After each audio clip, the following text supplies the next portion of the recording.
मोदी नहीं, मोदी जी का विकास बोलता है. मुस्लिम धर्मीय सुद्धा देणार विकासाला मत. पाचोरा येथील दिनांक 8 मे रोजी भाजपाचे जळगाव लोकसभा उमेदवार स्मिताताई वाघ यांच्या प्रचारासाठी घेतलेल्या उपमुख्यमंत्री देवेंद्र फडणवीस यांच्या प्रचार सभेवेळी काही मुस्लिम बांधवांशी चर्चा केली असता त्यांनी पंतप्रधान नरेंद्र मोदी यांच्या सरकारने केलेल्या विकास कामांवर विश्वास दाखविला. तसेच मिळालेल्या विविध लाभांचा सारांश देत धार्मिक तेढ जाणवत नसल्याची भावना व्यक्त करून मोदी सरकारवर आपला विश्वास व्यक्त करताना ते दिसत होते. मुझे ऑपरेशन किया, मैंने बाईपास का ऑपरेशन किया फ्री में.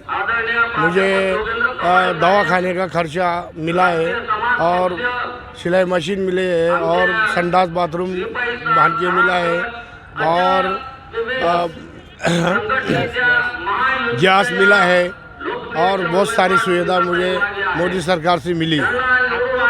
5 लाख रुपए का 5 लाख रुपए रेशन दिया उसके बारे में क्या? हाँ, रेशन जो दिया है फ्री में, रेशन फ्री में है और कोई रेशन वाला भी फ्री में है मुझे.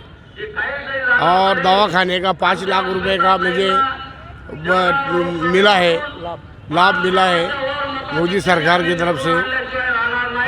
मैं मोदी सरकार का और इनका बहुत धन्यवाद करता हूँ.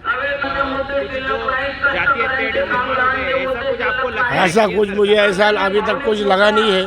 जब मेरा पूरा ये जो दवाखाने का होता है मोदी सरकार की तरफ से सब मुझे फ्री में मिलता है.